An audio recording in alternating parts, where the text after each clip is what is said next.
Kenalin, nama gue Tasya. Tasya and the Beer. Bercanda.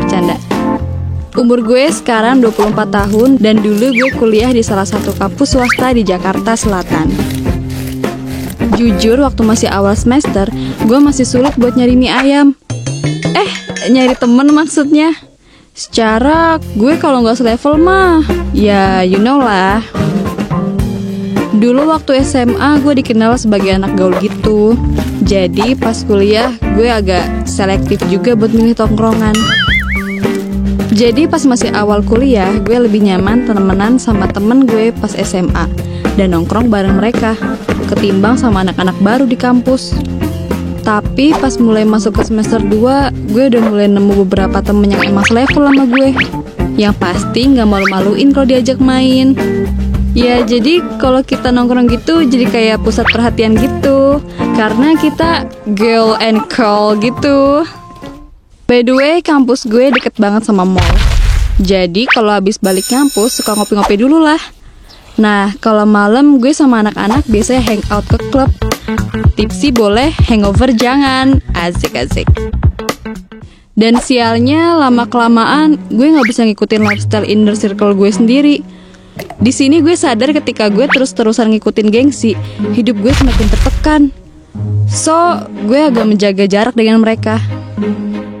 Tapi di saat itu ada satu teman gue yang namanya Cindy yang masih mau temenan sama gue. Dia aslinya dari Bandung. Selama ngampus di Jakarta, dia tinggal di apartemen yang menurut gue wah banget buat anak kuliahan. Dan dia pakai iPhone model terbaru. Kayaknya duit dia gak ada serinya. Bahkan saking akrabnya, gue sering tuh diajak main ke apartemennya dan suka nginep di sana. Kadang gue suka curhat ke dia kalau gue lagi bokek. Makanya gak bisa main-main mulu. Tapi dia tetap ngajakin gue dan bayarin gue. Anaknya tuh royal banget. Pernah suatu ketika pas gue nginep di apartemennya, gue lagi buang sampah. Gue gak sengaja lihat ada alat kontrasepsi di tempat sampahnya. Gue kaget dong, tapi gue sih cuek-cuek aja, seolah nggak lihat. Toh, itu bukan urusan gue ini. Siapa tahu dia lagi belajar niup balon, ya kan? Selama ini Cindy emang tertutup sih perihal keluarganya, bahkan ke gue sekalipun. Bahkan pas gue lagi asik main di tempat apartemennya, tiba-tiba dia telepon masuk. Mukanya sih happy banget pas angkat tuh telepon. Terus dia bilang gini ke gue, "Sya, gue nitip kamar dulu ya. Tenang, gue gak lama kok. Gue ada urusan bentar doang." Dan gue iya aja. Gini-gini gue paling jago kalau disuruh rebahan di kasur sambil swipe right Tinder. Hehehe. Kadang gue mikir, kok bisa ya si Cindy hidupnya enak gini? Apa keluarganya tajir kali ya? Mungkin bapaknya pengusaha cilor di Amerika. Udahlah, gak usah dipikirin. Pas udah semester 3, pertemanan gue sama Cindy makin awet, kayak bakso dikasih formalin.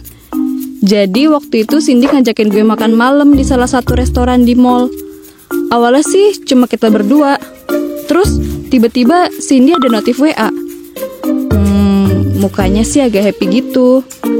Katanya cowoknya mau nyusul ke sini. Gue sih sans-sans aja. Kan gue dibayarin juga. Gak berselang lama cowoknya datang. Yang bikin kaget tuh cowoknya om-om gitu. Terus dia cipika-cipiki sama Cindy. Di situ gue cuma diem plonga-plongo. Orangnya tuh tinggi, rambutnya klimis, harum, maco banget, gagah, dan ada brewok sama kumis tipisnya juga. Kalau gue tempelin pipi gue di pipinya, berasa disemir kali ya. Di situ akhirnya gue kenal sama cowoknya Cindy. Pantes aja hidupnya makmur. Kayaknya nih anak simpenan sugar daddy deh. Akhirnya rasa penasaran gue terbayar sudah. Singkat cerita, kelar makan malam gue dianterin sama mereka sampai ke rumah. Pas di perjalanan, sesekali cowoknya ngajak gue ngobrol. Emang berasa karisma om-omnya. Yang bikin gue tergeleng-geleng, mobilnya itu loh, Mercy S-Class terbaru cuy. Alik. Gue punya cowok pakai Xenia aja udah bersyukur. Ya kan rata-rata mahasiswa naik motor aja udah lumayan. Hari berikutnya gue di WA sama Cindy. Katanya dia mau ngenalin gue sama teman cowoknya.